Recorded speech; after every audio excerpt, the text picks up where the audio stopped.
There's many factors that can contribute to snoring. Some of the issues are just the genetics. Just simple nasal congestion will cause snoring problems. Crowding teeth can cause snoring because there's no place for the tongue to fit in there. You know, we all think of obesity as being a big factor. Something as simple as the position that we sleep in. If we sleep on our side versus on our back, keeps the tongue from falling off and vibrating up against the back of the throat.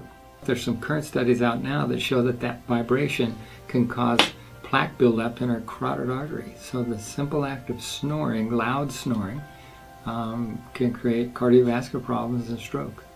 Sleep disorder breathing can be simply snoring, but it can also go to a level where it's absolute stopping of breathing. That's called obstructive sleep apnea.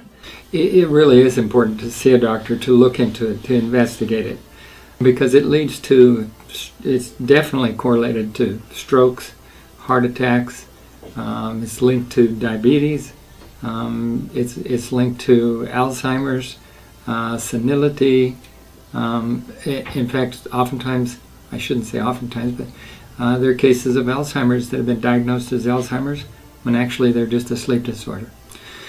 Well, let's start with the granddaddy of them all, the treatment options. First of all, everybody thinks of the CPAP. That means constant pressure in your airway. And the CPAP is very, very effective. It's not 100% effective and has some risk factors that can be associated with it, but that's the granddaddy of them all. In 2006, the Academy of Sleep Medicine said that an oral appliance is a treatment option for people with mild to moderate sleep apnea. There's two types of lasers that have come into play with treating snoring and sleep apnea. One of them is an ablative laser. That's a laser that cuts and removes, and it's used sometimes to go back into the back of the throat and remove part of the soft palate.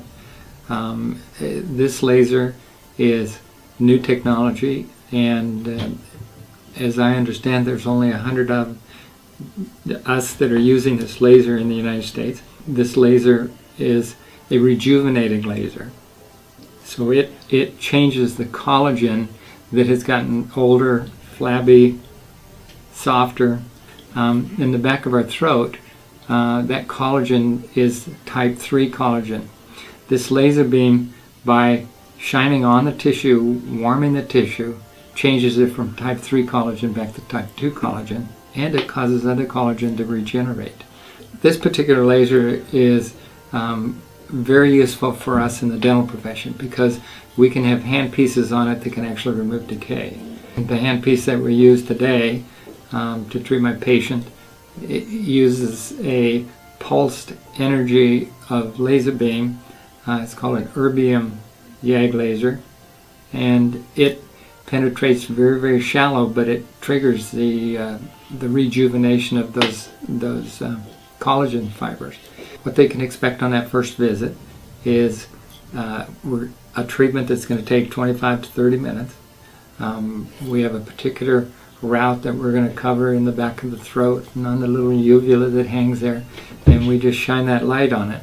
That night when they get home, they may, a small percentage of patients say that the back of the throat felt a little scratchy or itchy, and when they wake up the next morning, probably 40 or 50% of my patients report that that night they felt like they slept better. That's what studies have shown by interviewing patients. And so the airway gets opened up that very first night. In most cases, it's going to take 3 sessions, 21 days apart. In rare cases, and once again, this is all about architecture, shape, thickness, flabbiness, might take 4, maybe 5 treatments with the laser.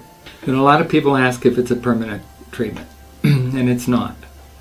It's rejuvenating, and once we rejuvenate, we start to age again.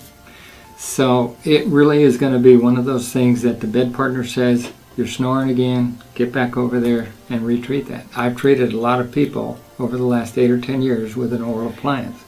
I've seen a lot of people who are not able to wear a CPAP. I've seen a lot of people that have had surgery that's cut off parts of the back of their throat and then even had complications from that. But there's never been something as non-invasive as this laser that has, and this is reported, 80% success rate. That's the craziest success rate you can imagine.